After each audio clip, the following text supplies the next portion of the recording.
prend goût, au fait d'être seul et c'est justement ça, il faut se déshabituer à la terre, se déshabituer aux liens humains. Moi, en l'occurrence, c'est vraiment ça que je ressens, dans les premiers jours où, j'ai encore mes repères de terrienne, même par rapport au confort, par rapport, heu, à l'envie de suivre l'actualité, d'être, au courant, de ce qui se passe à terre.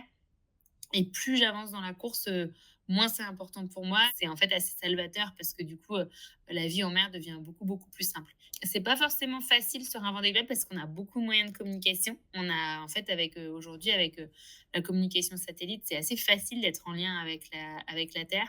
J'ai trouvé ça plus facile sur des courses où, les moyens de communication sont interdits. Ça facilite les choses parce qu'on est tout seul et on se pose pas la question de savoir si, on peut appeler un ami pour se plaindre ou j'ai pas la même équipe, j'ai pas le même bateau. J'ai eu une petite fille entre les 2 Vendée Globe. J'ai beaucoup évolué mentalement. Il y a eu plein de péripéties donc ouais, c'est très, très différent. Il y a des temps forts qui sont quand même les mêmes, mais globalement dans l'organisation, c'est assez différent. Vendée Globe, c'est sans assistance, liée à la performance. Donc on peut pas discuter avec un météorologue, on peut pas, parler de notre trajectoire, enfin de nos choix stratégiques et de performance avec l'extérieur. Grâce aux moyens de communication satellite, on vient télécharger des fichiers, ce qu'on appelle des fichiers GRIB, qui sont en fait des fichiers bruts. Dedans, il y a les données de vent, de pression, de rafale. Et c'est grâce à ça en fait qu'on vient faire notre trajectoire et on passe en fait notre temps à monitorer la situation météorologique, à regarder l'évolution des grands phénomènes, des dépressions, des anticyclones, à voir comment ils évoluent dans le temps. On arrive, nous, à faire ce qu'on appelle des routages, qui sont en fait des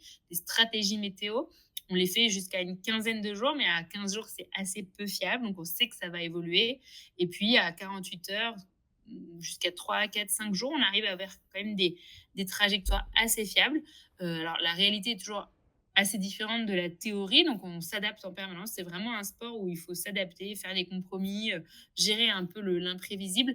Mais malgré tout, le cœur de notre métier, c'est justement d'essayer de faire des plans. Je passe jusqu'à 5 à 6 heures par jour sur mon ordinateur à faire de la stratégie météo. Et quand je dis optimiser sa trajectoire, en général, comme on est sur une course, l'idée c'est d'essayer d'aller le plus vite possible. Mais parfois aussi, il y a des tempêtes, il y a des très grosses mers, des très grosses houles qu'on va éviter parce que sinon on sait qu'on peut tout casser, prendre trop de risques.